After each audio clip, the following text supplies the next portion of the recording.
welcome to the Academy for Men's Tribal Fire Podcast. My name is Michael Gibson. You can call me Mike G. I've got Lance Cole here with me. He's my co-host.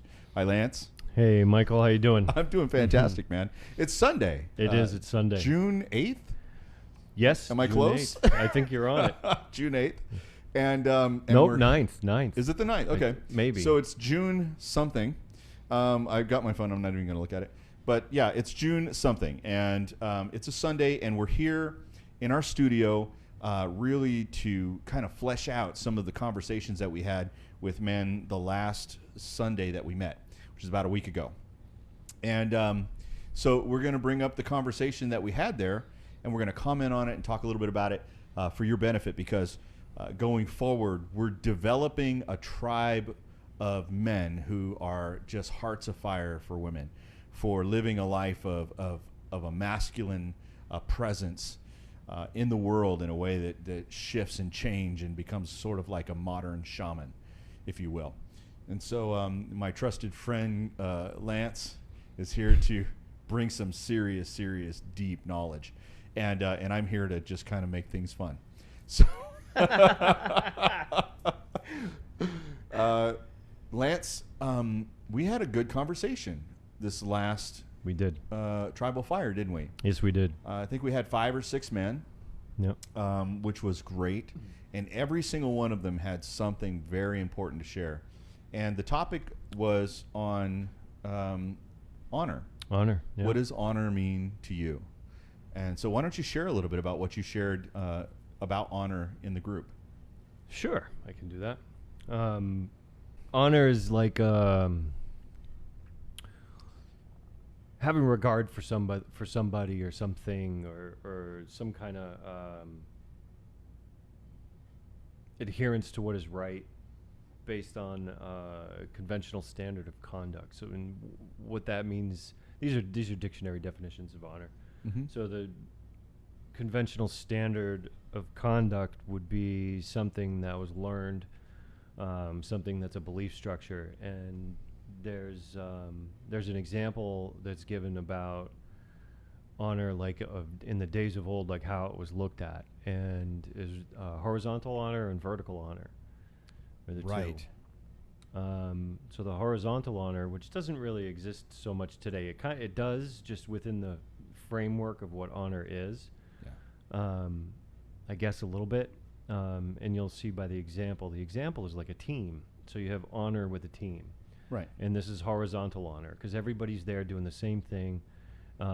There's basic rules that you need to follow, and when you don't follow them, then you lose the honor, and then you get called forth so that you can get your honor back, and so on and so forth. So there's like a team environment.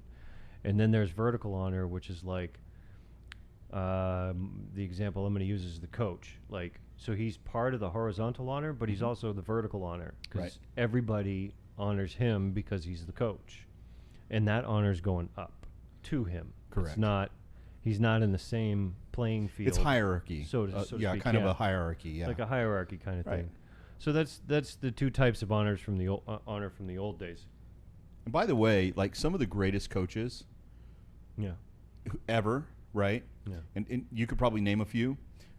They really instilled like this work ethic, and like it was a culture that they created within their teams, and that culture changed those team members' lives because it really did create that value within the team. Yeah. Hard absolutely. work, show up, all that kind of stuff, right? Yeah.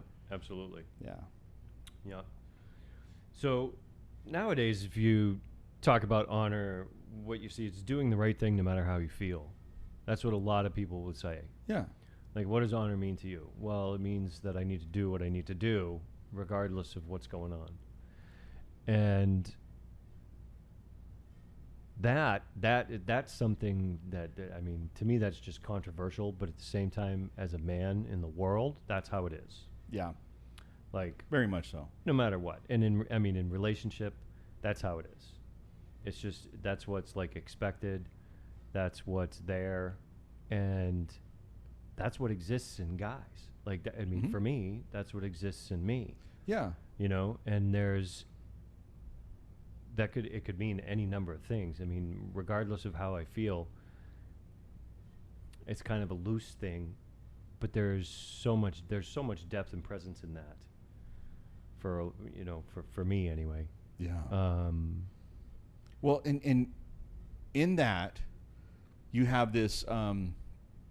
So you kind of have this culture of men, and it's almost like it's in our DNA a little bit. Yeah. Like it's kind of like we have to be as a protector, as a man, as a protector, no matter what, right? I feel obligated to protect others around me, especially the people I love, right? And I'm honor bound. You've heard that before, right? I'm honor bound. Yep. And there are different cultures in which that honor bound mentality is extremely, extremely important. And there are certain cultures where it's not all that important, right? That level of honor bound. So like if you were to go to the Navy SEALs, right, that level of honor bound is like you will complete your mission and everybody goes home. Yes. Like that's kind of that is yes. That right? is Would you say that's the height? That's the force field. That's like a force field of honor. Yeah. There's no questioning that whatsoever. Right. And then you have a different kind of honor, which is like honor amongst thieves or the mafia. Right. That's like the shadow. Yeah. To me, that's like the shadow of honor. But still, it has its purpose and it has its place. Yeah. It has its place amongst what it is. I mean, yes, I might consider that kind of shadowy because of what intentions are and things like that. But it's not in and around based on the truth that whoever's in that what's the word system or culture. That system or culture, society. The culture. Yeah. In that society space or that cultural space. I mean, that's what they know. That's their truth. And that's how they flow. Right. So it's like honor amongst thieves, honor, the honor that's in the mafia. It's like it's a respect piece. Yeah. And then, but those same principles carry over into like the Navy SEALs. Right. It's the same principles. It's the same word to describe it. Right. With maybe a different set of values. It's a different set of values, a different container. Yep. Right. That's right. So honor's subjective, and it's that thing of the conventional standard of conduct. Yeah. Whatever the conventional standard of conduct is, like if it's honor amongst thieves, or if it's like, honor your SEAL team. Right. Your teammate. I think they call them boat crews and swim buddies, and I forget what I really had a thing, like I really enjoyed watching a bunch of Navy SEAL kind of training videos and stuff like that because I thought it was really interesting. And their ethos, is really, really powerful. But you gotta they're all about behaving with character on the battlefield and off. Yeah. Like that's their level of commitment to professionalism within the teams. And it's an incredible set of values that drives how they honor each other. And I think that's kind of where we get to at that point. Like it's sort of where honor is not just something that's bestowed upon you, it's something you agree to. Yeah. Kind of subjective is what you said earlier. Yeah. Subjective. Yeah, it's definitely subjective. You do have to agree to it. Yeah. Yeah, you have to agree to whatever rules or whatever guidelines are there that create the space to hold, honor is like it's in a container. Yeah. You got to create that container, and then you just live by that, whatever that code of honor is. Exactly. Call it a code of honor. Sure. So it's you create that space, you get your guidelines or your rules, whatever you want to call them, and there you go. You got your football team, you got your Navy SEALs, you got your mafia family, whatever it is, you know what I mean, and you have your code. Or your ISTA tribe. Or your ISTA tribe. Right. Yeah. Or your tribal fire group. Or the tribal fire group. Right. Yes. Yeah.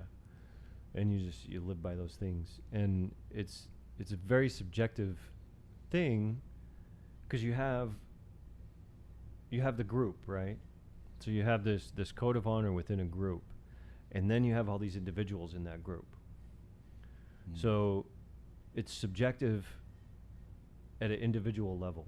like the level of honor that each person carries in the group, carrying your own weight, making sure you know, whatever it is, if you're on a team, showing up on time, working hard, doing work on yourself when you're away from the team, things like that, like taking care of yourself. Right. And that's actually something that's coming up for me right now, personally in my life, is the taking care of myself and not taking on the external, right, code of honor that I have, kind of letting that one float a little bit while I take care of my own personal code of honor for myself. right. And it's finding that balance in life within the frames that we live in, within the framework we live in, and within our own personal framework.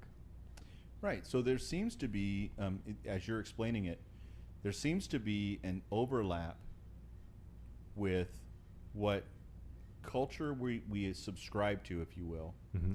Yeah. Like we're subscribing to this code of honor. This is how I want to live my life, kind of thing. And by the way, this can be imposed on you. Like if you're raised in a system in which, this is how honor works, you just have to live with it, and all of a sudden you're going, but I don't want to. Right. I experience that. But then that overlap comes on you as a human being, as a person, individual, as an autonomous being, mm-hmm. where you then begin to say, I need to live up to that level of honor personally, right? Yeah. Here with me. Right. And when I look at myself in the mirror, can I really say I'm living up to that? Right.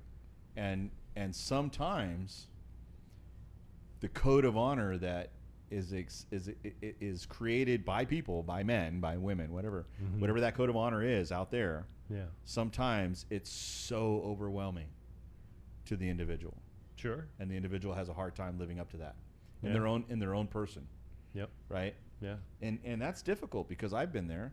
Sure. I mean, I don't know anybody listening to this right now who hasn't went, oh shit, I'm not sure I'm living up to that. Yeah. You know what I mean? And that's where you start questioning. That's where what am I doing? So, like, and you had mentioned earlier that you were kind of going through that.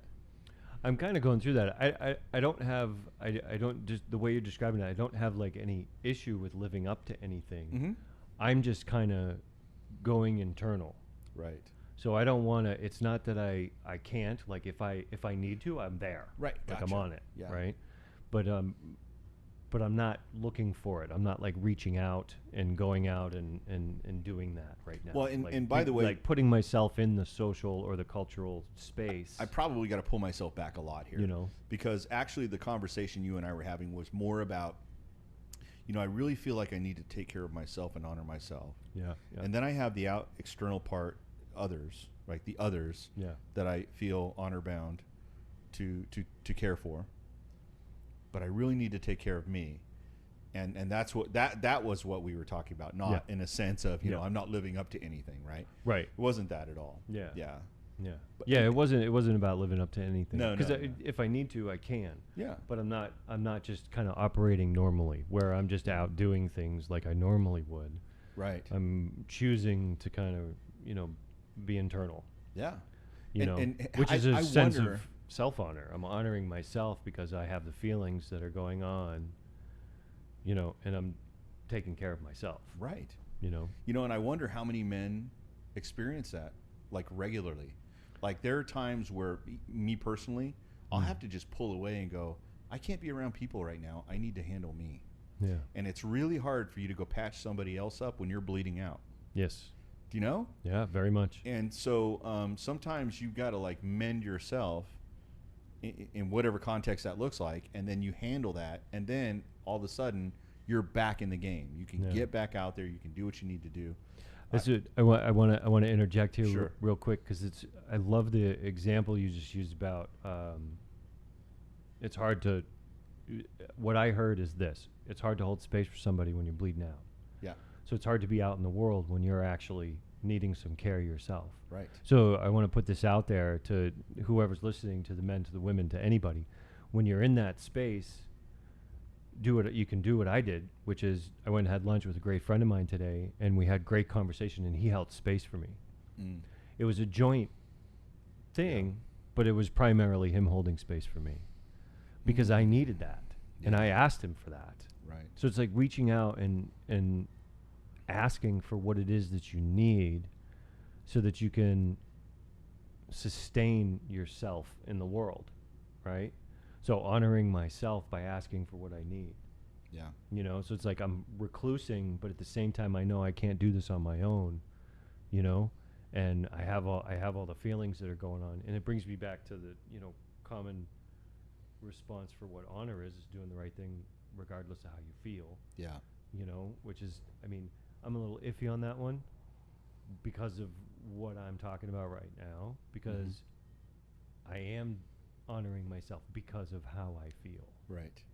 So it feels like it kind of goes both ways. And yeah.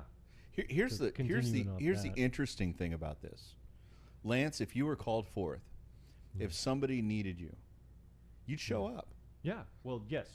right? Regardless of how I feel. I would. Exactly. If you got a call from a brother in need or a sister in need, Totally. you'd be like, I'm there.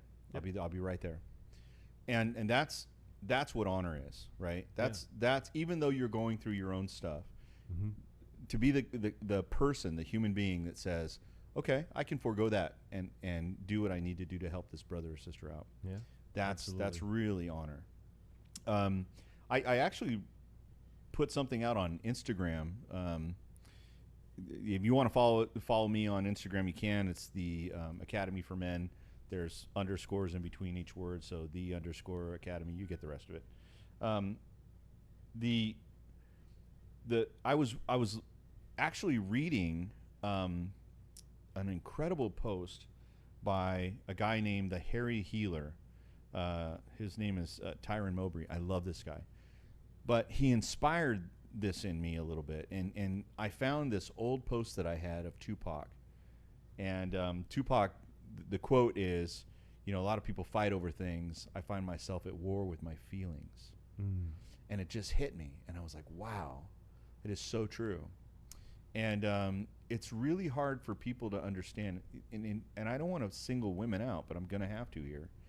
Women sometimes don't understand that men are at war with their own feelings. Yeah. And oftentimes, that causes us to need a couple of things: alone time and compassion. Yeah. Like, we just need to be alone, and we need some compassion. And to So really, true. because we don't sort it out the way women sort it out. Women sort things out differently than men do. And oftentimes, sometimes maybe it takes a guy, like you said, going and having lunch with another man that's going to hold space for you Yeah. and allow you to move through it, Yep. right? Just talk it out. Yeah, and sometimes that's what we need. And by the way, if you're a man that doesn't have another man in your life, okay, who you can call up and be like, man, I need to have a lunch with you. Yeah. I need to talk. Yeah. Then I recommend that you actually do that and reach out to Lance or I. Yeah, you know, absolutely. we're available. So, Lance, you'll give your email at the end of this thing. Yes. And I will too.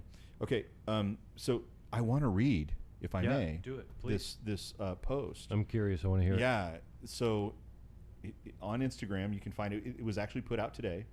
Yep. Today is Sunday, June 9th. Confirmed. So he's known as the _Harry_Healer.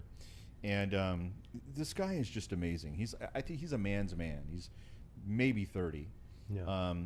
And Tyron is just a brilliant mind. You're about to find that out. The title of this is When a Man Shuts Down. And it says, when a man shuts down, he says, when a man shuts down, he is going through an internal dialogue that is compromising his own belief systems. Things are happening to him that he doesn't understand, and he is trying to understand them. It could be something as simple as having a strange emotion that he hasn't felt before, to having aversion to a task that he usually finds fun, to contemplating whether he's happy in his current life situation. The thing is, as men, as soon as we feel uncomfortable with ourselves, we shut the rest of the world out, because we have to try to figure it out so that we can be the man that we're supposed to be for ourselves, our friends, our family, our community. This feeling of having to hold strong isn't just ingrained in us from society, it is in our genes. It is so deeply ingrained in our psyche from a lifetime of suppression of the feminine in men that it's just a part of who we are. That being said, Obviously, all the movies, books, fairy tales, and stories of men being the saviors definitely adds to the turmoil of the mind. The moment we start to feel something that we perceive as a weakness, we get scared, wondering if we are really, quote unquote, man enough. Yeah. The feminine is a lot more intuitive than the masculine and can pick up when something is off much sooner. When she starts to poke and ask questions like what's wrong or why are you withdrawing, she is doing so from one of two places. One, concern for the masculine and wanting to help. Two, concern for her own safety. When the feminine is so used to the when the feminine is so used to the masculine being grounded and firm, it can cause fear and anxiousness when he is not so. When someone else calls us out on this weakness, it only reinforces our own belief that we aren't good enough, causing us to contract even more. I call it shame spirals. I go through them every now and again. Went through one just last week. My feminine loses it when my masculine shuts down. And then that mirrors in my external relationships. It always comes back to your own divine union within. Your external relationships address always a mirror of your internal. Yeah. So good. So true. Yeah. So true. I love how he tied it back up at the end. Yeah. It's That's so great. good. We are dealing with our masculine and feminine at all times. It's not something we can actually pull apart. Nope. And You try to can't. separate. Yep. The yin You and the can- yang. Cognitively, like the way I like to see it, like in the ISTA training, they try and talk about it. Yep. Well, they do talk about it, and it's a very difficult section of the training because so many people have so many different ideas about what it is, and when you start taking a human essence, right? Because this is all essences. We're talking about archetypes here, so it's like in the ether, right? Right. So it's like transpersonal stuff. Yep. So when you start taking that and putting it into a cognitive space, like a thinking space, and breaking it down, you're essentially pulling apart the human being, and it doesn't feel good. To me, it doesn't feel good. To some people, they don't know. Like, there's a lot of guys out in the world that have no idea that they have feminine inside them, and they think it's like weakness. That becomes an identity crisis. It becomes a huge identity crisis. Yeah. So when you start to like take on some of this stuff and kind of open your mind a little bit and start hearing what's happening, it actually helps you deepen into becoming a human being. Yeah. And it's awesome. And it you don't lose any of your, masculine traits, if you're so attached to them. I mean, fuck, hold on to them. No. You're allowed to say fuck. I'm allowed to say fuck. Okay, Oh, cool. yeah. Cool. So this is my first podcast. I didn't yeah. Yeah, we're I'm not getting it. regulated by the FCC. That's Fuck awesome. The I love FCC. it. Fuck the FCC, especially for 5G. Yeah. Anyway, so that's a whole other conversation. Good one. So the archetypes and finding that balance for yourself and actually opening up and being able to understand the emotional space and being able to hold that within yourself Yeah. and understand it. The way that he wrapped that up at the end is wonderful to hear. It's wonderful to hear that there's this acknowledgement of the two in, they're in both, they're in everybody. Yeah, like I said, Tyron is brilliant. It makes Yeah. it makes it a lot easier to deal with a lot of things. Like I'm internal right now, but I'm internal because of the way that I feel, like how I'm feeling. Mm-hmm. And I feel the way I feel because of how I feel. I'm like suppressing how I need to show up in the world, right? Yeah. So there's some things going on that I need to shift and change in my personal life so that I can show up a little bit or let's just say differently Right. in the world outside, and I have fear around it. Yeah. So I'm going, hey, wait a second. All right, so my masculine needs a little bit of work here, and my feminine's kind of kicking him in the ass going, hey, what are you doing? What are you doing? And it's like, hey, so there's a little conundrum going on. Yeah. Well, so let's extend this. Yeah. So we're talking about the feminine and the masculine within the human, Mm-hmm. right? Within like one person, man or female, Yeah. male or female. And men we identify, for the most part, I would say the large majority of males identify as men, Yeah. right? Sure. With the masculine being the default to that, right? Sure. And this is not to say that some males are female or aren't female, Yeah. or identify with the feminine. It's not about physical gender. That's not it. What Yeah. I'm saying is for the most part. So, and I'm addressing those males. I'm addressing the males who say, I identify as a man and my default is masculine. Yeah. Okay. Okay? And I want to say to you, that male, that you are also feminine. Yeah. Now, the masculine, as you and I teach it in Just Add Skill, the masculine is informed by the feminine. Yes. The masculine is able to hold a containing, not necessarily a container, but a containing of the feminine. So as the feminine moves, the masculine moves and holds that space. And when she comes back, or the feminine comes back, I said she, but as the feminine returns or comes back or moves a different way, the masculine moves with. Yeah. And this is a very different look at how the masculine experiences the feminine. Now, imagine your masculine is unable to hold space. Your feminine is freaking the fuck out. Yeah. Right? Yeah. And you are both masculine and feminine. I don't want to have this conversation again. Like, it's like, you Right. are. Okay? Yeah. You're a human being. You've got both. Yeah. But guess what happens to the female feminine default? Let me know. I'm curious. So here's this male default masculine going, I can't hold space for you right now. Yeah. And she's going, what do I do? Right. You know, not that she's dependent on the masculine. That's not what I'm saying. But this is not the norm for her. Right. Well, she might be. Yeah. I mean, it depends. It's a situational piece. It's definitely situational, but Yeah. she might be. And it's not that she's like dependent. Like, that's not what I mean. But it's like, this would be different for her if you've been a male who has held space for her. If you've been the masculine who holds space for her feminine, and she feels safe and she feels cared for, she feels alive, she feels seen, all those things, and then all of a sudden this comes up for you. Yeah. And you can't hold space for her. Yeah. Or you put yourself down because you can't hold space for her, or you hold space for her, sacrificing, stitching up your own wounds. Yeah. Like, this becomes a big issue. It's a huge issue. A really short, extreme example. Yeah. Midlife crisis, mental breakdown, divorce. Indeed. I mean, you. Well, divorce is a good one. You get into the roles. You get Yeah. into the roles of masculine, feminine in the way that you're describing, and it's like, if the man gets to a certain point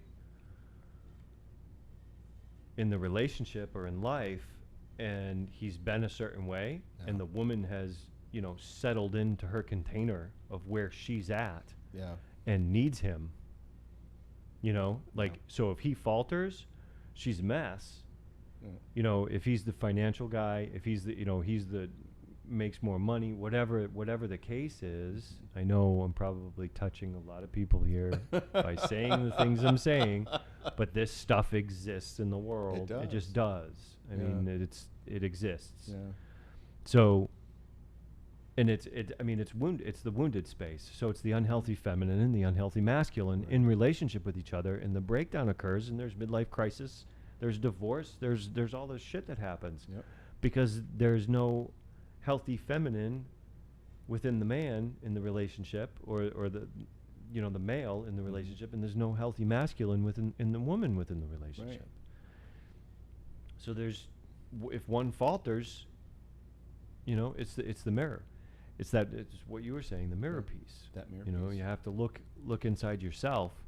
It's like women who want to be independent or who are independent have or are working on their masculine side, which is great. Mm-hmm. That's awesome. I mean, be independent. Have make your own money, have your own place. do all the things that you need to do. Be creative. You know, feel your emotions. Just flow through life. Right. You know, and then meet a man who's in the same space, has his own stuff, has his own place, takes care of himself, feels his feelings, you know, has no problem, you know, speaking about them and being with them, and then, you know, raise each other up in that space. Right. You know, rise and love together in that space. See, that's instead beautiful. of the codependent space. Right. You know, I mean, it's a whole new topic. And this is I want to kind of This is kind of the tribal fire. Yeah, I want to segue this back into Flow honor. Yeah. And how this all kind of ties into honoring yourself. Right. And to me, it's like the way that we kind of took it and the path we took it. It's about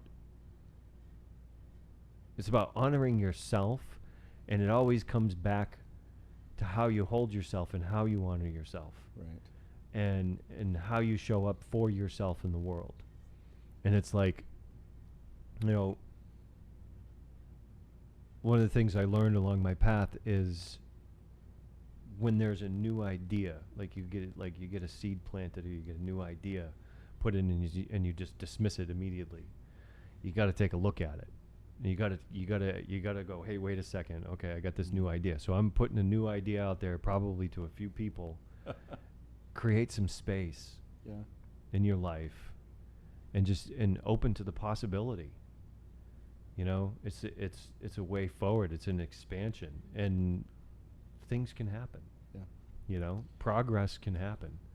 Yeah. Change is volatile. I feel like a big component to being able to survive these eventual occurrences, right? They happen. Yeah. Where you feel like, as a man, look, I need.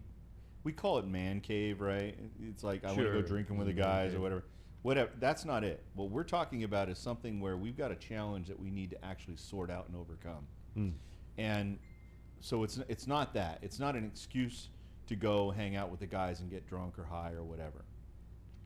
What we're talking about here is this existential experience of man that comes every now and then, where we feel like, I've got to sort this out. Yeah. So how do you do it, right? And here comes the advice, ladies. Here comes the advice, man. Talk about it. Yeah. Look, honey, I am going through something right now, and I'm not really able to hold space. I need you to step into your masculine and take over some of the things that I used to do. Yeah. Because I'm going to be in my feminine, nursing some wounds for a while. I don't know how long it's going to take. Sure. And she, having that kind of information, can actually do that. Yeah. Oh man, women are capable. Super. Oh my gosh. Really capable. It's about communication. That kind of level of communication, that straightness. And she might be able to say, I'm going to need some help. Yeah. Well, guess what, brother? You've got a tribe. Yep. Call your tribe. Right. Okay? And she should know your tribe. Sure. Absolutely. Yeah. Because there are men who will step in and go, I'm here for you, brother. What do you need? Yeah. You know? And whatever it is, you can find yourself actually getting the help you want, the help you need. And if you need, and you have, I've done this. I've told Lori, I've said, Lori, I need time away. I need to be alone. Yeah. Like, I have alone time that I need. And I've told her, I said, I just need to be alone. I don't really need to think about anything. I need to putter around the house, clean, do nonsense things, watch a couple of videos, whatever. I just need to be alone. My brain will sort it out. Yeah. And then my emotions get restructured. Yeah. I figure it out. And then all of a sudden, I'm okay again. And I'm ready to re-enter. Right. And that's the kind of compassionate grace, right, that some men might need to be able to just get it handled. And sometimes it's just a day or two. Yeah. You know what I mean? Yeah, sure. Sure. So compassion and communication is huge. Mm-hmm. This is how we honor each other. Completely. Right? Yeah. This is how we honor each other.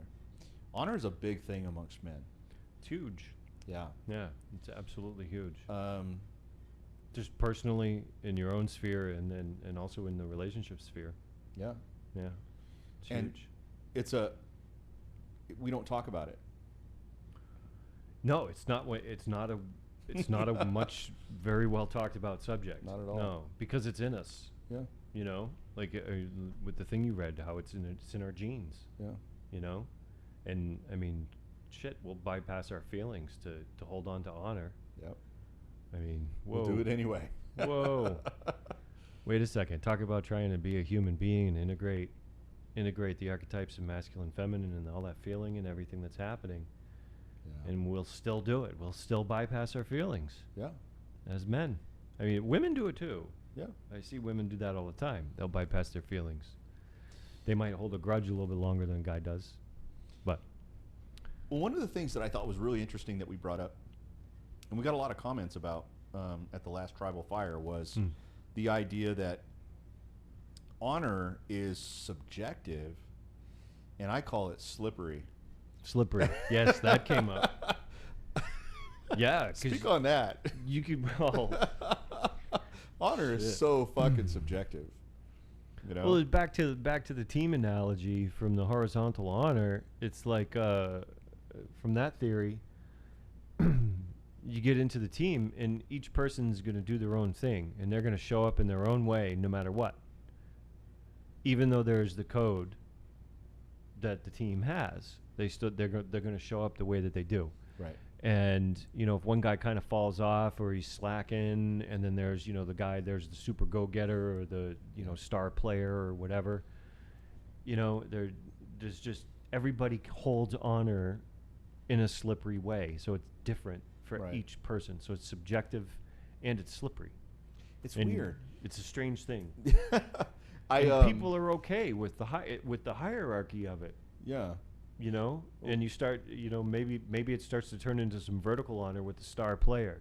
Yeah. You know, everybody starts to look up to him and hold reverence for him, you know, along Yeah, with the coach. Because he's doing all the basic things, Yeah. and then he's excelling at a couple of the other things Yeah. that maybe are a little bit more extraordinary. Sure. He's And- being extraordinary, or he's overachieving. Yeah. Depends on the lens you look at it through. Sure. You know?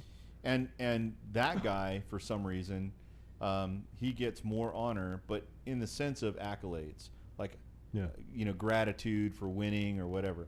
Mm-hmm. And of course that's a metaphor for life, Yeah. right?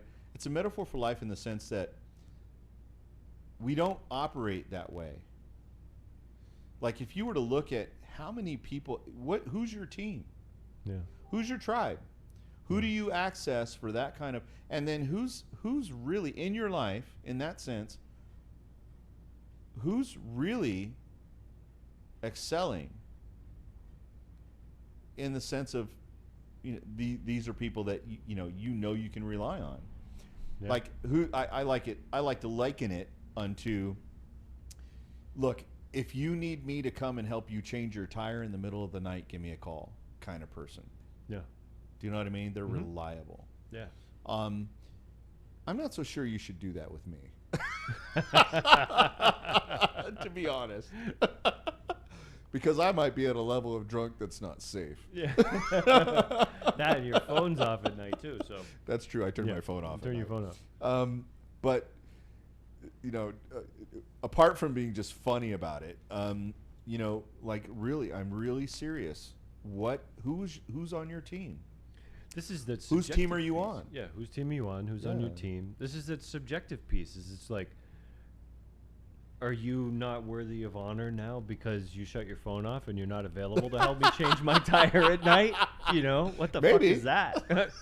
Seriously. Yeah. Does that like do you drop down to like the 1-star player on the team because of this? Right. Like what the fuck? Right. Right? Like that kind of mentality. Yeah. There's this is that subjective piece on honor that's just It's so weird. it's a huge conversation. You could talk Yeah. about it all for the next week. We could talk about this. I think it's funny because when you mention that or when you mention it that way, because the reality is that there's a reason why I do that. Yeah, Like, sure. and most people would be like, that's just weird. Why do you turn your phone off? What if I need to call you? Yeah. Well, you don't know why. Can- Maybe I'll tell you. I don't know. If you were really interested to know why, I might tell you. But here's Right. the interesting thing.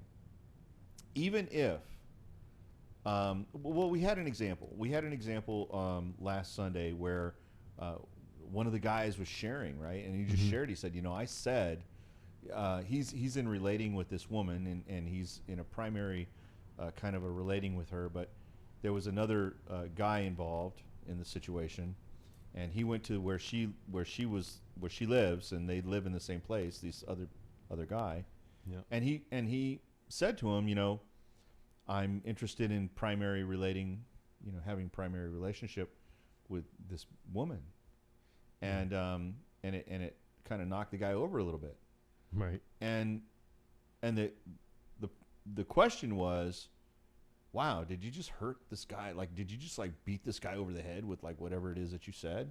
Right. Or was there something else in play? Was there this other thing in play? We discovered after asking him, why did you do that? Like out of the blue, just say, hey, I'm, interested in this. And he said, well, because I really think it's important to be transparent. Yeah.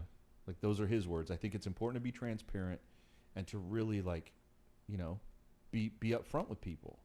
So it's him honoring himself. And he was honoring his own value. Yeah. So again, when we talk about honor, we talk about it in terms of what do you value and how do you honor that? His values state, I am to be upfront with people and honest, no matter what. Right. And there were consequences, right, to that value, to him upholding his honor to that value. Yeah. And by the way, that was a real powerful moment when you get that your level of honor personally could hurt another person. Right. So it can hurt another person, and this is like let's branch off into this conversation of taking responsibility for someone else's feelings. Yeah. And how that works. And then also I want to add to it, this person has been relating for almost close to a year with this person. Yeah. And part of the premise of his relating has been primary partnership, and it's been a topic of conversation for him with her for with quite some some agreements time. and everything else. Yeah. Right. And they have their agreements and stuff. And so there's this whole entire other question of what story was running where this other partner of hers didn't know that after a year. Yeah. Like had no concept of it. Yeah.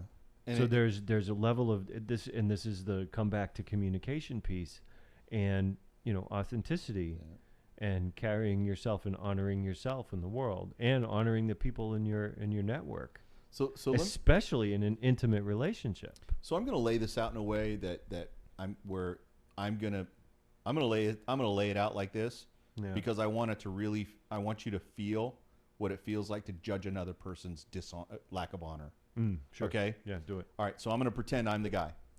Look, I've been dating this woman for a year. We have always communicated in a way where we're in a primary relationship, but I understand that she's been dealing with another man, or she has another man in where she lives. Yeah. So I met with the guy, and I told him, I said, look, I'm really interested in having like a primary relationship with her and being, monogamous at some point. And it kind of set the guy back. Well, it turns out that she never told him about me. Right. And I feel like that was so wrong. Yeah. Like if we've been interacting for a year, and she should have said something. Yeah. Like if she had any honor whatsoever, she would have told him, hey, this guy and all these things and all these agreements that we've come up with, she would have shared that with this guy. And I kind of blindsided him because I felt like he should have known. Right. And my request of him was, kind of allow me to be with her. Now, that's not the situation that was raised at the meeting. Right. That's not it at all. Nope. I'm creating this on the fly, kind of improv, because what I want people to think of is, how would you judge that woman for not telling the other man? Well, the immediate judgment is she's not truthful. Yeah, she's not honest. Yeah, she's not honest. She's not in integrity. Integrity is a great word, especially when you're talking about like a open relating style. Yeah. But it begs conversation. Yeah. It begs like, okay, wait a second. You know, you got to. I would go internal and start asking myself what I'm doing and what I'm pushing for. Like, what am I fighting for right now? Yeah. Because I feel dishonored, right? And I need to go in and see what my focus is, and do a double check. Yeah. So for me, it seems like I think the easy thing for me to do, the easy way to go, would be to say something like, "You don't respect me. Yeah. Yeah. You haven't told him about me. You don't. Everything we're doing, it seems like, is under some kind of a shadow, and you're trying to, keep us both going. It's some like, what do you want? System of control. Right. And codependency. Part of it being that I'm judging her honor because I can't understand why she wouldn't adhere to the same level or the same type of honor that I hold, which is transparency and honesty. And what she did was something different. Well, you might not know that, she hasn't interacted with him in 3 or 4 months and didn't get a chance to tell him anything. Right. You might not know that. They were just part-time players. Yeah. And he had, on his side, he had different ideas about their relationship, which she didn't even consider because she didn't know, because he didn't communicate. So she felt like everything was fine. He's a play partner.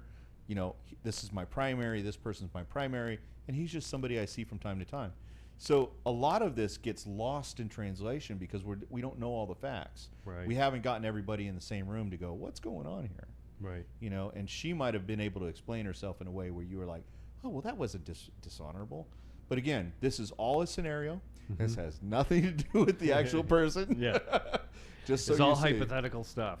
But you've got to understand these things happen, and we're quick to judge. Yeah. It begs deeper conversations. Yeah. And it begs a level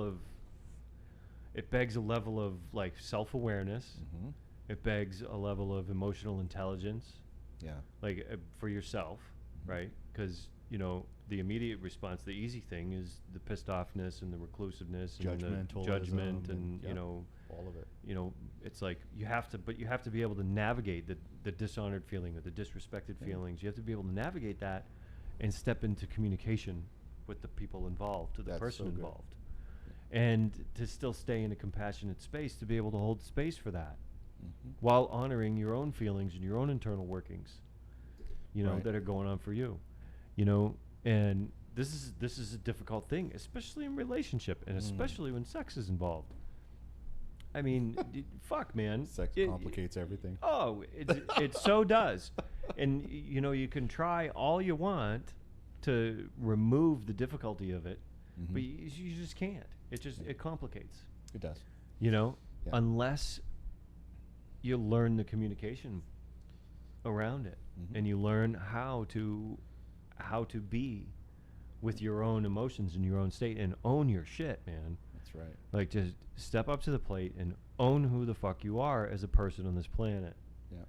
And that's the way it's got to be. So this is a lively conversation. Hugely. Thank you so much for this. We're going to come back in just a moment. We're going to take a real quick break, and we'll be back shortly with Lance Cole and Mike G, the Academy for Men's Tribal Fire.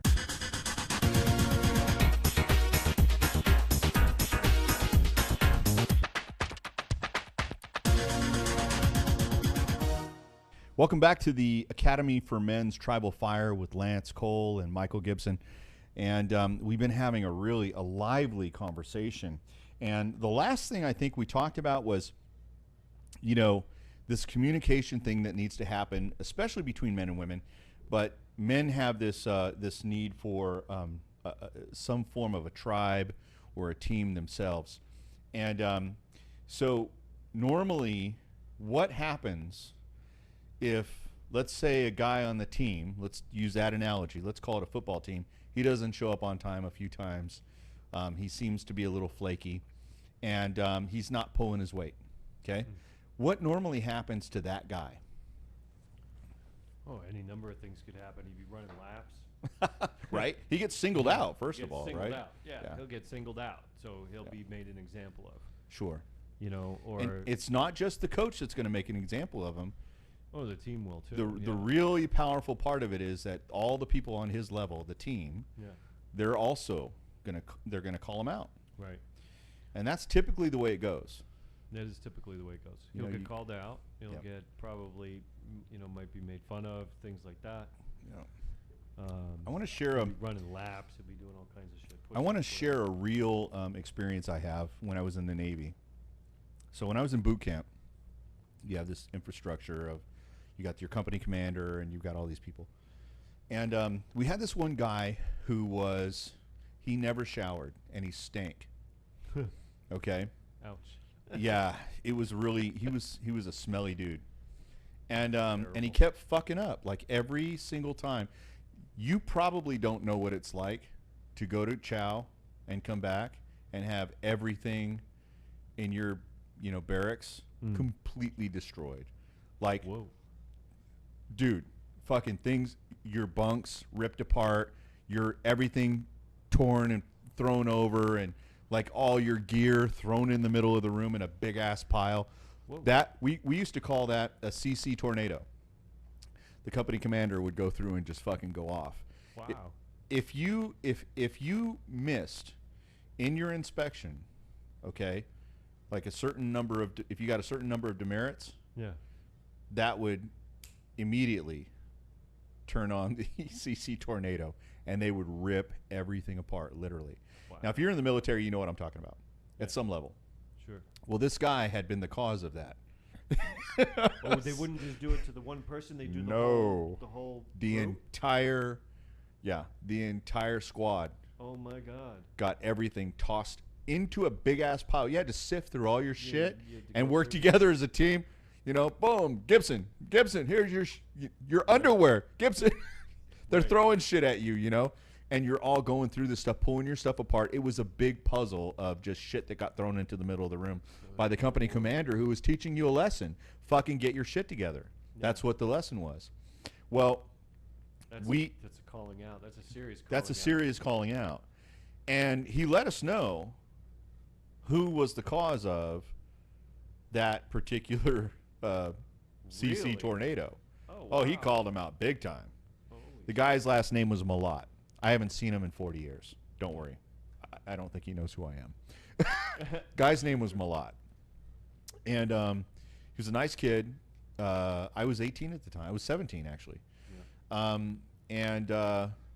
I remember the recruit petty officer, he's called an RPOC, and the assistant recruit petty officer one night coming to a group of us at Chow and saying, we're going to teach him a lesson. First of all, he stinks because he never showers, and second of all, he keeps getting us, fucked over every time there's an inspection. Yeah. Well, we all went in and got our soap and put it into our socks. You did it. You did the soap beating. And in the middle of the night, some of the guys grabbed his sheets and pulled him tight. Yeah, you hold him tight. So he could not move. We didn't hit him in the head, just the body. Yeah. But he was laying face up, and some of us got him in the groin area. I tell you what, man. Let me share how quickly this guy straightened his shit out. The next day, we didn't have a problem. Nice. He showered. He got all his shit together, and it was immediate. Yeah. Okay. So in this case, it was effective, but I look back on that moment and I realized how much damage we caused that young man. Oh man, yeah.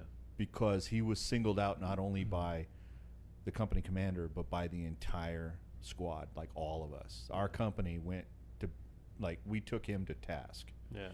And I think that there's got to be a better way. It's such a better way. Right? It's like honor through fear. Yeah. It's control. Yeah. But that's the norm, right? Ruling with the hammer. That's the norm. Unfortunately, in the social frames of the Western world, yes. Mm-hmm. Somebody screws up or fucks up, you pick on him. You call him out. You call him out, and and stuff like that happens. Mm-hmm. So it is a norm. Well, you and I were talking about a different way. Yeah, we were. We were talking about a different way. So why don't you elaborate on that? Well, instead of calling out, we were talking about changing the term to calling forth. Mhm. So like and this is like a general theory that I try to apply in my life personally with all my relationships is to open that level of communication where it's a calling up and more of an embrace than a put down, Yeah. you know. So and it takes all the things I listed off earlier, you know, the emotional intelligence and the awareness of self and so on and so forth. So it takes a lot of that to be able to do it and to step into that space of calling somebody forth. But instead of attacking, you go and you talk about you talk about it with the person. So you approach them, you talk about it with them, own who you are. Yeah. This is one of those situations where you own your shit, you know, and learn a different way to speak or learn a different way to use language, Mm-hmm. you know. And I mean, these are all ideas, so you got to open up to it. And Yeah. I don't have the answer. Well, I have some ideas I on how think to you do do it. have the answer because you did this with me.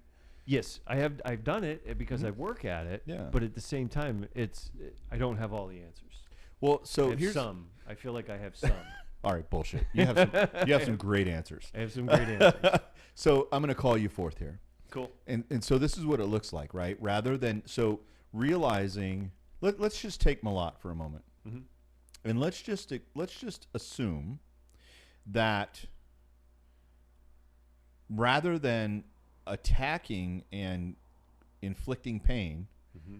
we called him forth, and we said, "Look, man, you're our team. You're our tribe. You are a part of us. Yeah. You're our tribe, and we need you. Yeah. You're not expendable.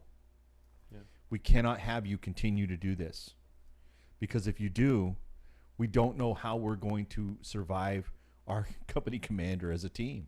Right. And but we're not going to diminish you. We're not going to pull you down. We're not going to do anything that causes you harm. We promise that we'll treat you like a human and give you honor, Yeah. even if you don't deserve it. Yeah. But you right now don't deserve it, and we need you to step up." Yeah, that's one way. I mean, Yeah. You need to know the person. You need to know what's going Sure. on for them, because you don't.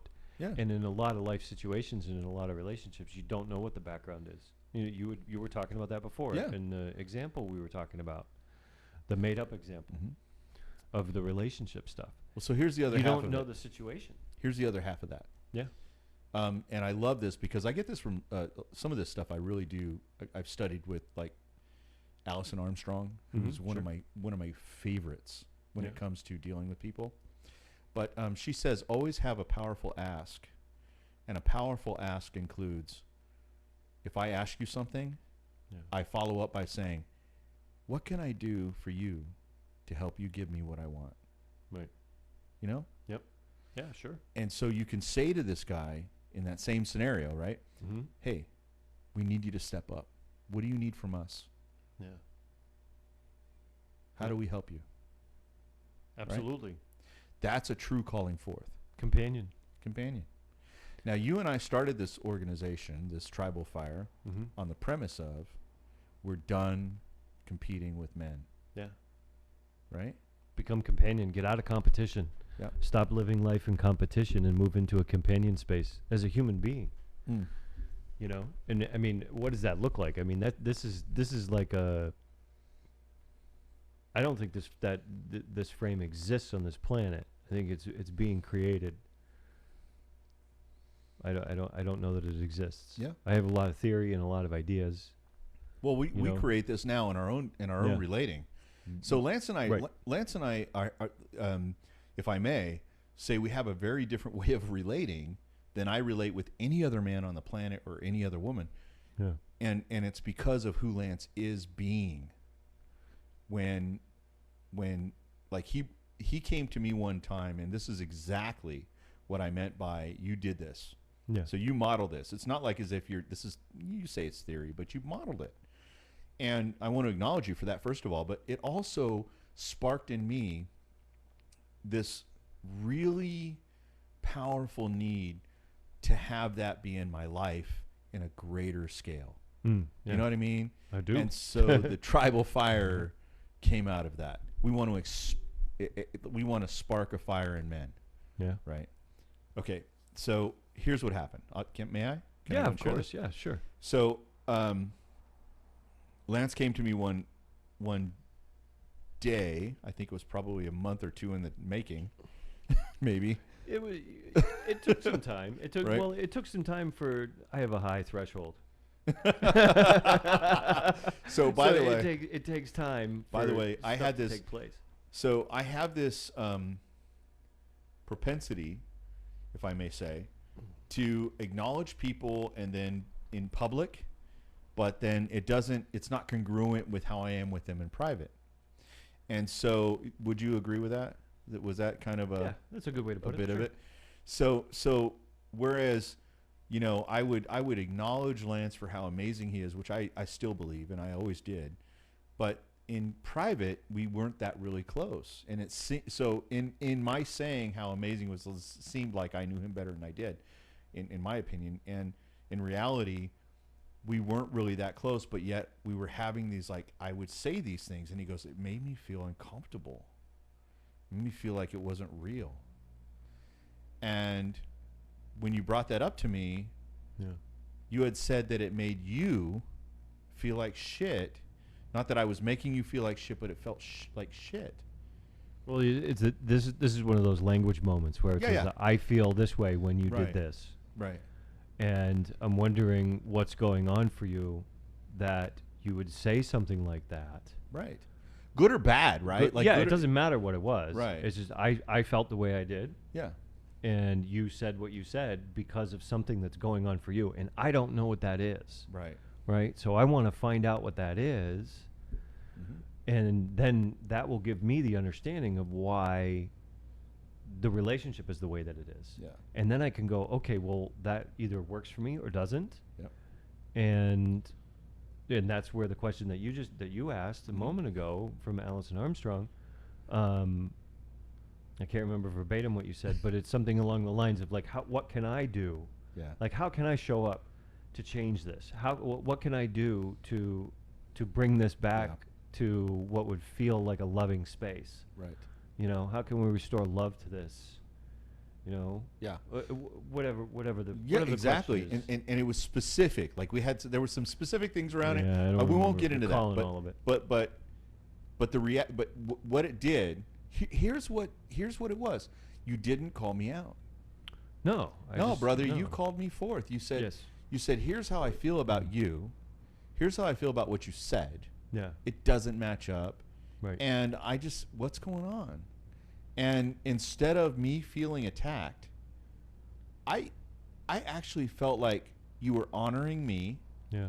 And you were calling me forth, and I had to look at it, bro. And I didn't get back to you with an answer because you had a question for me, and I didn't have an answer for you in the moment. Yeah. And I said, well, I'll get back to you. And I, had to go and do some work, and then I was like, oh my God, this is what it was. Yeah. Since that time, I think we've been on much better ground, like completely different. It was different the next day. Experience. Yeah. Yeah. It was different the next day. Yeah. I think it was different when I left. Yeah. I mean, it was like a 3 or 4 hour conversation that we had. Yeah. It was huge. So imagine you have a man in your life that doesn't call you out. Yeah. And I've heard this so many times. I just want somebody who call me out on my bullshit. No, man. No, you don't. You don't want that. No. Bro, what you need is that's somebody beating who... you with sock soap. That's what calling out is. I don't even know if that's the right term to use. Soap socks. Yeah. You don't want to get beat with a sock with the soap in it. Yeah, no. No, you want somebody who will call you forth. You want somebody who honors you as a human being, as a man, and who sees you for who you are and the potentiality that you are and calls you forth. Yeah. That's the kind of man you need in your life. And I recommend you be that kind of man to someone else. Yeah. There's this thing, there's this socially acceptable dynamic of a man in the world. And I'm not talking about masculine and feminine. I'm not talking about any of that shit. I'm talking about a man in the world. Right. And this is a Western version. And the Western version is, let's go beat that guy with Yeah. socks. And soap. We'll teach him a lesson. We'll straighten him out. Right. Right. You have no clue what's happening for this guy. Yeah. And I offer this. Start looking around you and seeing human beings instead of a man, a woman, a black man, a yellow man, no matter what body they're in, Yeah. right? Whether they're in the female form or the male form, it doesn't matter. Right. It doesn't matter what color they are. It doesn't matter what race they are, what gender they decide they want to be. It makes no difference. Mm-hmm. Whether it's their birth gender or their chosen gender, it doesn't matter. They're Right. a human being. Right. However anyone wants to identify, then that's how they identify. Yeah. Period. In the moment. Yeah. And you know what? You can identify however the fuck you want to, in any moment, at any time. Mm-hmm. There's a whole list of archetypes. Look them up. You can be any which one you want. Sure. You know? Yeah. You can be whatever, masculine, feminine, boy, girl, king, queen, whatever you want. Yeah. Those are just some of the Slut. basics. Slut. Right. Yeah. Whore, whatever. Yeah. You know? Yeah. Magician. Whatever Whatever you you want. want. It Yeah. doesn't matter. And you can fluctuate in and out of those. Right. The thing is to have the emotional intelligence about it so that you can. And everyone is a human being. Mm. And we honor that. Period. We honor that first. Honor that first. Yeah. You know, Yeah. fuck the biases. Fuck the, you know, oh my God, you're in a male body and you're feminine. So what? Right. He's a human being. And we honor that first. You know? Yeah. She's a human being. They are a human being. Yep. If that's what you choose to be identified as. You know what I mean? Whatever pronouns you choose. Yeah. I love that. This brings about, I think, maybe it's something you've thought about, maybe it's something you never thought about, maybe it's something that you feel like you could embrace or you just absolutely reject. Completely your choice. But, you know, we're about this thing called a socio-sexual revolution. And a tribal fire, you know, when we thought about this, we first started looking at what does it take for human beings to interact in a way that brings honor to our species. I don't know that we were like, I don't know we were thinking that, but right? I think I don't know if that's the exact words that came out, but it's awesome. Wow. Whatever it is, it's because we're a species on this planet. Yeah.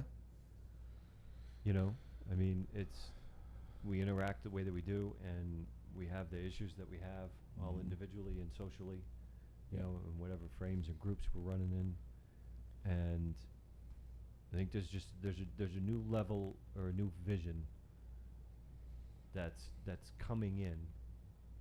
Yeah. You know, and there's been so much of it. I mean, there's been so much transpersonal growth on this planet. There's been so much spiritual growth, whatever you want to fucking call it. You know, the universal growth, the connection that's being made, and so on and so forth. That there's so much there, but yet there's still all these things that are embedded in our cells, in the cellular memory of the social standing and the conventional frame of whatever it is. Yeah. Like what's been there, all the teachings, all the BS, you know, belief structures. Yep. You know, and all inherited, by the way.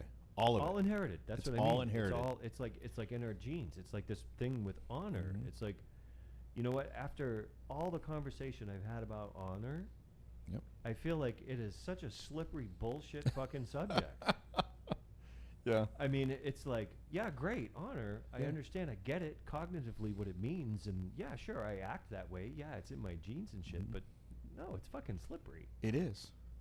It's so slippery. You can't nail it down. No, you can't. Well, and here's the thing that really know? gets me, and that is honor. I'm gonna on the fly right here, right now. I'm gonna on the fly say that honor is the agreed upon level of respect given to one who meets the standard. Yeah. Whatever that standard might be. Yeah. Now, it's Social frame. also It is also the level at which we hold ourselves in light of that agreed upon standard. Yeah. Now, No, here we go. the standard is only as high. I'm going to say it this way. That standard is upheld by your values. Yeah. What do you value?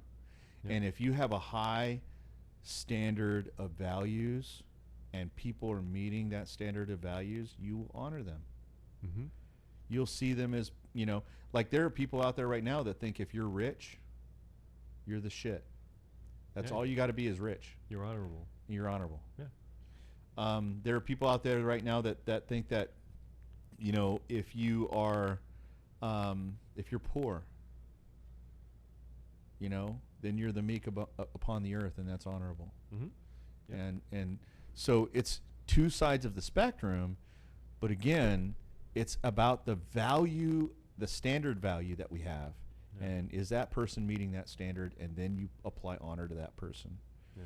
whether or not they really are upholding that standard. Right. Because this is, and I want to introduce this word. It's an abstract Yes. concept. Honor is an Of- abstract. Abstract concept of perceived quality. Yeah. So when we boil it all down, right? Yeah. When you hear this, by the way, when you hear the framing, boil it all down, it literally means that you boiled off all the stuff. Yeah. And you're getting to the real meat of it. Yeah. When you boil it all down, you get to the point where you understand that it's just about what you value, Mm-hmm. and that is the bottom line. Now, my assertion here is value humans. Yeah. We're all human. We all get born pretty much the same way. Well, one of two ways. Yeah. Birth canal or C-section. Mm-hmm. We're basically born the same way, and we all pump blood. And it's sad, but we all die. Yeah. For now. Yeah. And Soon to go away. if we can apply honor to the fact of human, right, to that you're human, Yes. we're starting with a baseline of greatness here. Yes. Like, this is a great thing. Yes. Instead of saying, okay, you're a human, great, whatever. Well, what standard of value do you have that I can honor? How about you're human, I honor you? Yeah. Yeah. Imagine that for a moment. Think of the vastness of that. Yeah. Yeah, that's amazing. So we're going to take another break. This is the Academy for Men's Tribal Fire, and Lance Cole and Michael Gibson having a real conversation about honor. And I think we've gone deep so far. The next thing we want to talk about, I think, after this, we're going to bring it all back to humanity, and maybe we'll talk a little bit about this thing called super longevity. Yeah. Yeah. Yeah. Let's do that. That'll be fun.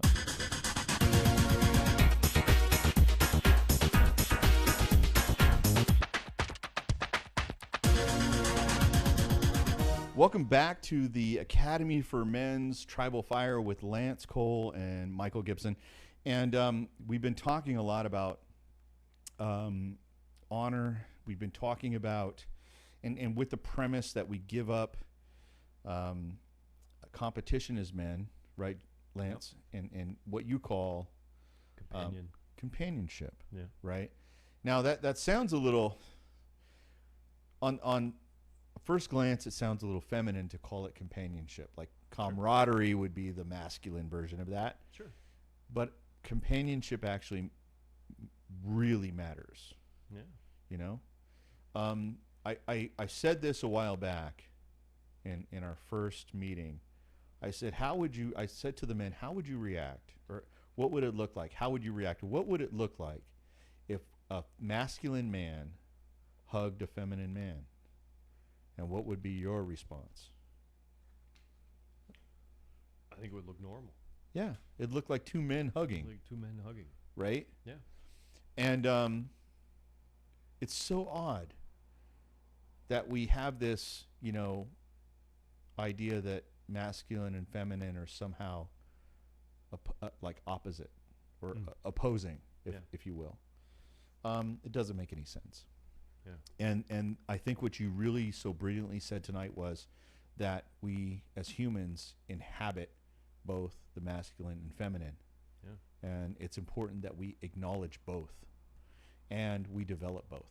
Yeah. I think that's important. Yeah. We're going to talk a lot more about the masculine and feminine, especially in the upcoming podcast that we do. But as we wrap up, I just wanted to kind of share with you some of the things that I think are really important for humanity right now. And we're talking about humanity. And that is that humanity is at a turning point in its history. And so this is kind of the cutting edge stuff, if you will, about where humanity is going. And I'm very excited about it because I love the idea of being able to live an extraordinarily long and fruitful life. Ask yourself the question, what would it look like if you could live 500 years? And not in an old, decrepit, wrinkly, disgusting body where your eyesight's failing and you can't get it up. Good point. Right? But rather in a very young-looking body, and you have the ability to not only see, but get it up. Right? I mean, let's keep it simple. That would be considered a super long life. 500 years would be considered a super long life. Well, science is doing some amazing things in the world of super longevity. And we have some incredible researchers and scientists that are making breakthroughs right now in not only gene therapy, but stem cell therapy and young blood. There are amazing hormones that you can actually take to help your body's support system. There's all kinds of things that you can do right now, methodologies and modalities that you can include in your life to expand your life and extend your life. And so as men, we want to make sure that you have access to that. Yeah. And women. Women are just as important, right, as men. Yeah. You're humans. We want to make sure you have access to that. So the reason we bring it up is because there are a couple things, first of all, for men, and specifically for men, that we deal with that we don't necessarily know comes right around the age of 40. And that is our cells begin to be less effective in reproducing themselves. And it's because we have lower levels of NAD in our body. It's just a natural, this is the thing that happens to men around the age of 40. I'm 50. How old are you? 45. 45. Yeah. So Sandra Kaufman actually talked about this, and she's brilliant.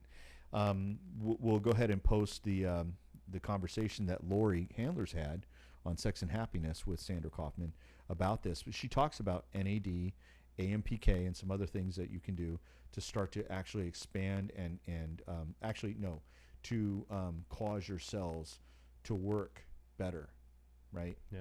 And to clean better and to produce more energy better. Yeah. And these two products are AMPK and NAD, and NAD plus to be specific. Now, if you take them together, like one is just for metabolic, AMPK is for the metabolic part of your body where it's you're metabolizing energy, so either sugar or fat, right? Sure. Proteins, things like that. Your cells metabolize this, and that's what AMPK does. Well, NAD, okay, is the part of your cell regeneration that you need. And AMPK or NAD plus is a product that we discovered is actually doing that at a much higher level.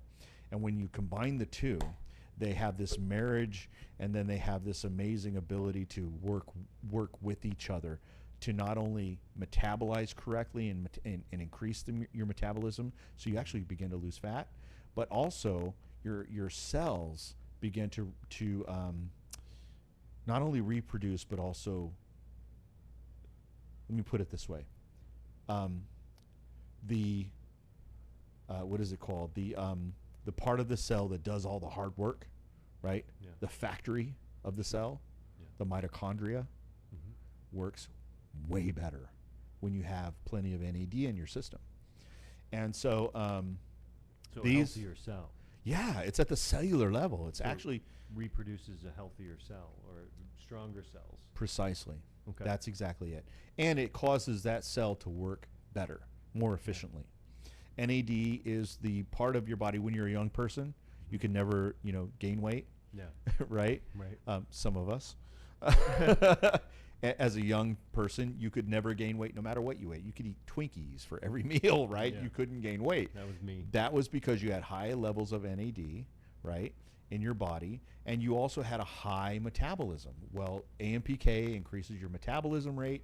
NAD plus replaces the missing NAD that leaves your body around the age of 40.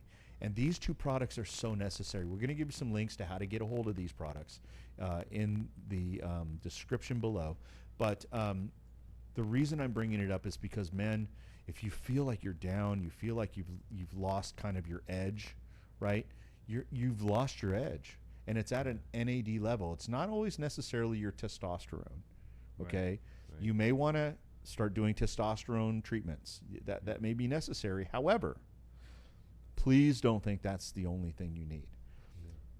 Yeah. NAD plus, AMPK, those are the two things that have absolutely changed my energy levels, my ability to think cognitively, all the things that I really consider I have a lot of value around, right? Sure. I value having the ability to communicate. Those have really increased over the last month or so. Nice. And I've been taking it for 2 or 3 months now, but it's really began to increase lately. And I have a lot more energy. I wake up at 5:30 every morning, wow, which is shocking to me. I haven't done that since I was in the military. Wow. And I had to then. Yeah, you didn't have a choice. But now I wake up at 5:30, before 5:30 in the morning, every morning. No kidding. And I have energy. I actually am up making coffee, doing the things around the house that I used to do. I put out my, if you follow me on Instagram and other places, you'll find that I'm putting stuff out. And I get a chance to think and do the things that I want to do. It's changed my life. It really does feel good. Now, why am I bringing that up? Because I want you to live. I really am a simple person. I want you around. Yeah. I want you around for a long time. Lance, I want you around for a long time. Yeah, I want to be around for a long time. So in 500 years, as this podcast continues to grow. I love it. I love it. Right? Yeah. We're going to see some real change in the world. And I think hopefully those of you who are listening tonight or today will hear our passion. Yeah. We'll hear that we are really here to ignite a tribal fire in your heart. Yeah. And we ask you to ignite a tribal fire in the hearts of men around you. Yeah. I want to loop this around. The ideas and the concepts that we're talking about that we're throwing around here, like the becoming a companion, getting out of conflict, and all these different things. It's like they're all coming from the mindset of longevity, of a 500-year life. Yeah. I mean, imagine that for a moment, like with the fast-paced Western life that we lead, living here in the United States, and I know it's different all over the globe, but just based on where we are and where we're coming from, if you think about the amount of time that you would have to actually be able to contemplate different things in life and take that moment and slow down and really go deep with thought and go deep with feeling, go deep with those two things. And I mean, that's essentially your spirit. That's what makes up your spirit and your soul. Listen to your soul.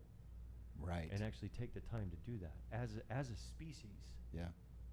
As a human being on this planet, and being able to switch out of what is considered the social norm of thought and the social norm of feeling or lack thereof feeling, as a man on the planet.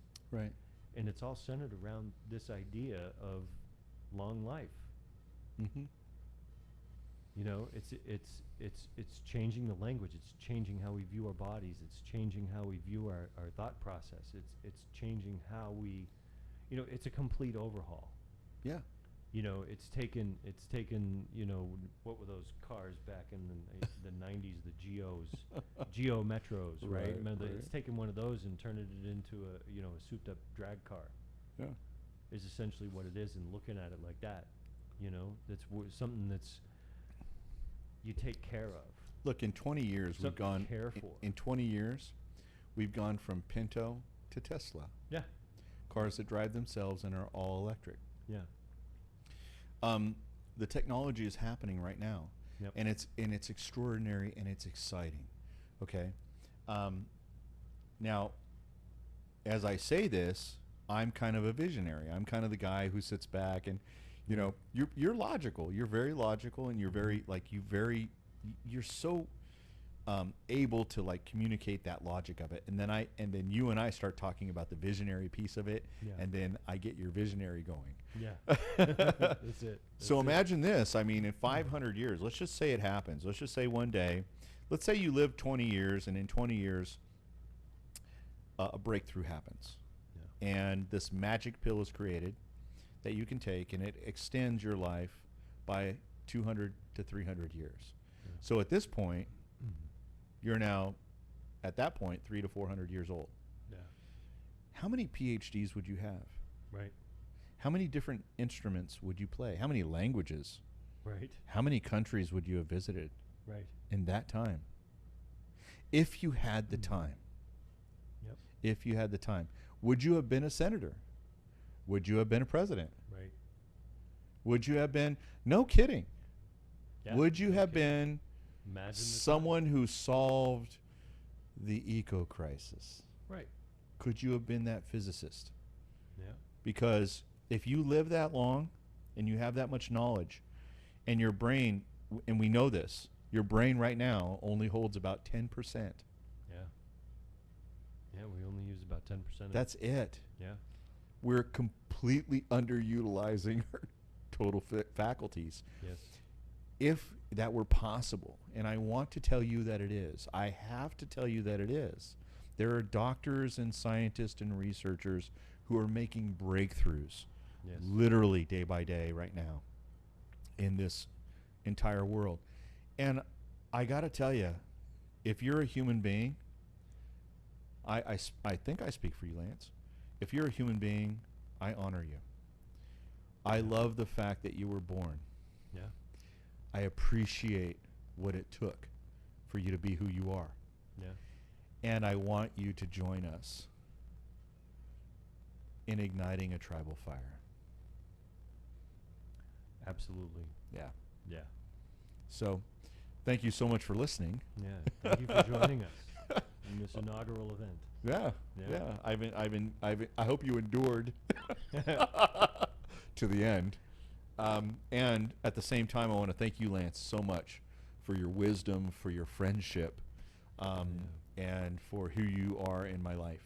Yeah. I really find you to be one of those men who are extraordinary, and I have a lot of honor because I see you living the values that I hold. Yeah. So Thanks, thank you. Michael. I appreciate that. Yeah. Yeah. Right back at you there. This would have been a different conversation a few months ago. It would have been. You were like, yeah, I don't know what you mean by that. It would have been. Yeah, but thank you. Yeah. Thank you. Yeah. Yeah. Thank you for this, and yeah. Any last words for our listeners? Create some space. Oh, that's good. That's really good. If there's anything in your life, even if that means stopping for a moment and taking a deep breath, just create that space.